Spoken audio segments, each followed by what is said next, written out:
Hello and welcome to this episode in a series of videos designed to give you an insight, some helpful hints and tips to the Ultra Challenges from Action Challenge. Delighted as always to be joined by experienced walker. He's taken part in 12 of our Ultras, maybe even more than that now, but we've been here a while. We've got the lovely Jim Smith here, experienced runner and running coach who's taken part in some of the toughest Ultras around the world, Matt Buck.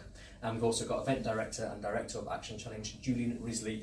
Today we're talking about, kits. It's quite important. If you don't have the right kit, the right equipment, it can it can really affect the enjoyment of the events, but also success as well. So set the scene, Julian, for you. Why do you think that the kit is so important to people? It's just going to see them through. I guess there's two dimensions to it. Weather is clearly a big variable. So apart from checking the weather forecast before the event and packing around that to a point, but it's still very changeable. So don't assume the weather forecast is correct. It can be very cold at night. So really important. Other bits of kit is mobile phone these days. A lot of the safety around event relies on mobile phones. We have a wonderful app, an event app. So all the information's on the app. Maps are there. You'll get lost. You can be in touch with the control room. And others, for some, walking poles. They make one hell of a difference actually. I don't know if you use them, Jim, but practice with them early. Bring them with you. It takes a lot of strain off your knees. So lots of bits to kit, but it's get it right, and it's a big plus on getting you through the We're not going to talk too much about footwear here because there is a video actually just for footwear and welfare. So please do check that out if you want to know more about the right footwear and advice from these guys for that. But for you, Jim, we do talk about not bringing too much stuff, but making sure you do have the right kit and equipment, as Julian said there, for the right weather. That is something you need to bring, I guess. And you're very well looked after on these events. What you're looking to do and what you're looking to pack around with you is stuff to make the event achievable and comfortable. As comfortable as a 100k challenge is going to be. You want to pack for the weather and you want to pack as light as you can. Quite often I'll see people show up and they have kind of 35-40 litre backpacks that will be comfortable going up the Pennine Way. You want to try to reduce and keep things minimal. If you're lucky enough to have supporters en route, then by all means, utilise those. And Action Challenge themselves will also lay on a baggage service. So even if nothing else, you've got nobody with you, you've got a halfway point where you can restock, resupply, and adjust your kit that you're carrying for either the overnight stretch or the weather as well. And it just means you can slim down. Every pound you're carrying in your bag over every single kilometre is going to mount up when you're taking on 100 of them. Well, if you think the walkers have got to be light, the runners have got to be even lighter, really. For you, how important again is it making sure that you're not taking too much, you're carrying that extra weight in your back, but you obviously need to make sure you've got the right things for what you're doing. You need to pack as light as possible, but I would say make sure you've got a waterproof jacket in there. I've done races on the South Downs. It always rains on the South Downs Way, for example, and I've done races there where people in summer are dropping out with hypothermia. So a bit of sideways rain can ruin your race. So make sure you've got a waterproof jacket, but look at what you've got and put it out on the table and say, do I actually need this? What can you live without? What can I live without? And if you can live without it, take it out. We've had blistering sun on the south coast for the last 2 years, so sun hat, that's the forecast, sun hat, sun cream, just as important, exactly. Sunglasses, so it's very much weather related.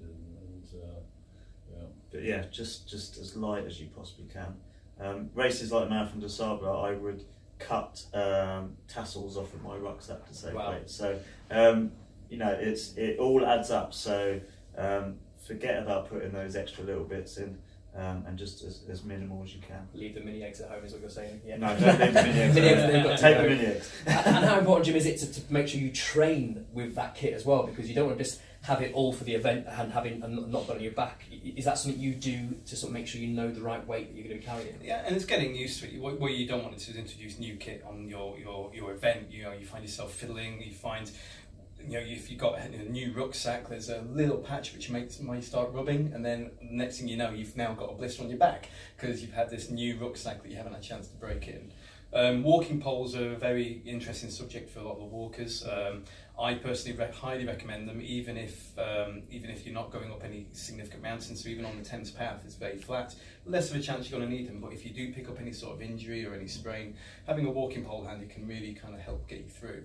And again, train with them. So you know how to get them on and off your backpack. You know how to get them out of the way in case there's a rain shower. Don't introduce anything last minute if you can at all help it.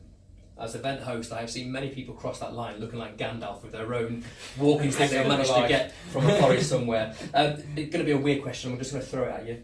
You're not prepped for this at all, but any weird tips that you do, things that you personally do for your kit or your equipment, or little advice things that you do personally? I'm going to start with Matt. Anything that's, as I said, you've cut the tasks off of things before, but is there anything for you? Because everybody's different, but it might just make someone sort of think about stuff.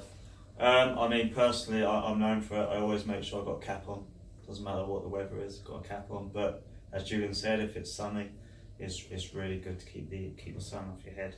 Well, I guess the rain as well. If it is and raining, the rain, you've keep got it out that. your face. Yeah. It's lovely. And sunglasses as well. Believe it or not, you can.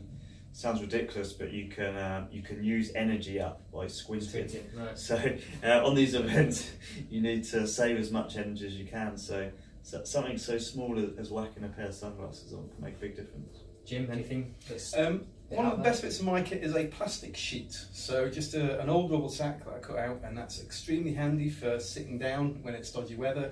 You find yourself a nice wet bench, you don't want to get a damp backside, put that down. It's handy for doing some foot maintenance on, so you can put your foot down. It comes in handy, and considering the weight that it gives, I think the benefit versus weight tends to tally up. So that's one of the best small little tips I've got about kit. Sandwich bag for your iPhone or other phones are available. Really good. There you go, some extra little hints and tips there which can always come in handy. If you've enjoyed this video, if it's intrigued you, there are 6 other videos covering a whole host of topics. Go and check those out. And if you really enjoy these videos, then please make sure you book on to one of the ultras. There are plenty this year. Push yourself further, as we say. I'm going to go PYF. That's push yourself further. You're going to hear that. If you go to any of these events, you're going to hear that a lot. We want you to push yourself further, and we'd love to see you on one of our ultras. Thanks for coming in, guys, and we'll see you all soon.